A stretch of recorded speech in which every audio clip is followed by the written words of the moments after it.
Hello everyone, this is Linkimus Prime, and I am back with all new NECA Godzilla reviews because I keep finding more, and yeah. So just ignore the video that I said, oh, this is the last NECA Godzilla review. Ignore the last, I don't know, 5 times I said that, because there will be more NECA reviews.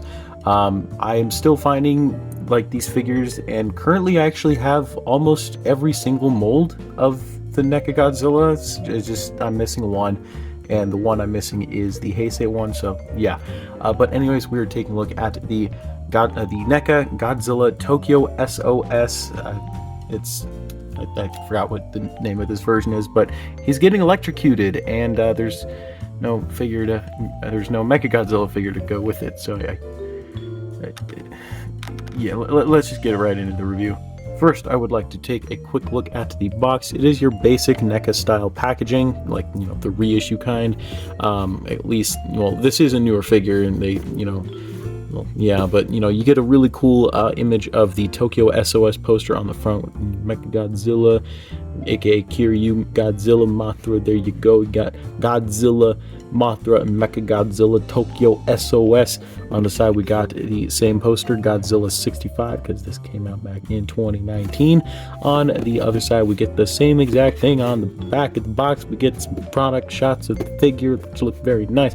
Godzilla awakens at the bottom of the sea 1 year after surviving a vicious battle against Mechagodzilla. Now bearing an enormous scar from the battle, Godzilla makes landfall again as Mechagodzilla is prepared to defend Japan once more. Mothra, the Shobi appear and offer a vital clue to the reason why Godzilla continues to attack. Now the government must make a crucial decision: follow the Shobijin's orders or battle both Mothra and Godzilla. Sorry if I botched that. It is currently 2 a.m. We get the Toho logo, the Godzilla logo. We get nothing really at the bottom of the box. We get the Godzilla Tokyo West, and then we get this thing that opens up, which would have shown the inside of the figure. Get a little, you know, product shot in the inside the flap, and a nice background of what I believe is yeah, anyways, but yeah, so that is pretty much it for the box. And moving right along to Godzilla himself, here we have him, and he looks fantastic in my opinion. I unfortunately don't have the regular version of this figure. This was the closest one, but I always did want this mold, so I will take what I can get, especially if I can't find the other, you know, the regular version, or if I ever will find it. But it just looks so good. I love the way that this looks. Now, obviously, it's not 100% accurate, but that's okay, because it looks fantastic. We get, well, looking at the regular paint, we get charcoal gray for pretty much the entire body, kind of going down all over the figure on pretty much every angle. We get some kind of like white paint for the dorsal spines.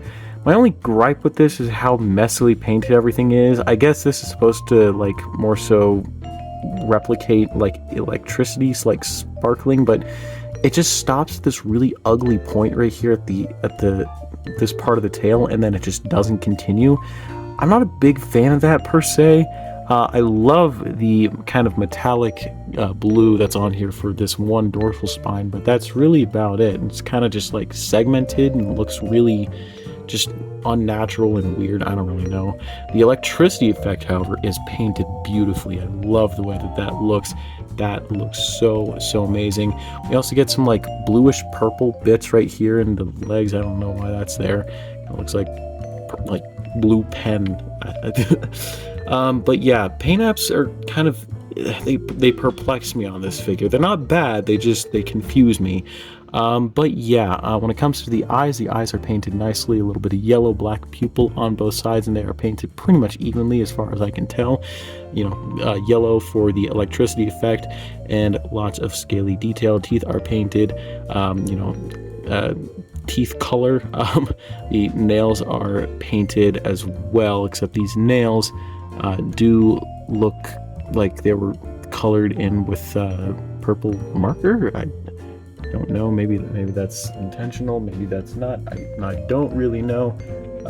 But I'm looking at the box right now. Yeah, that doesn't look like it's about right. So yeah, so there's that. But maybe it's a defect. It's definitely not a bootleg. This is a fresh feeling stamp. Usually I can tell the difference between an official stamp and a bootleg stamp. This is an official stamp. So, and this feels like an official NECA Godzilla. So maybe this one is just a little weird, or maybe this one was just weird with all copies. If you have this guy, let me know if yours is about the same, because I am very curious. But yeah, it is a very nice looking figure in my opinion. But yeah, in terms of like, you know, how it feels, it's very hefty. This is definitely one of the bigger NECA Godzilla figures that they released, right next to Bio Goji also being one of the bigger ones.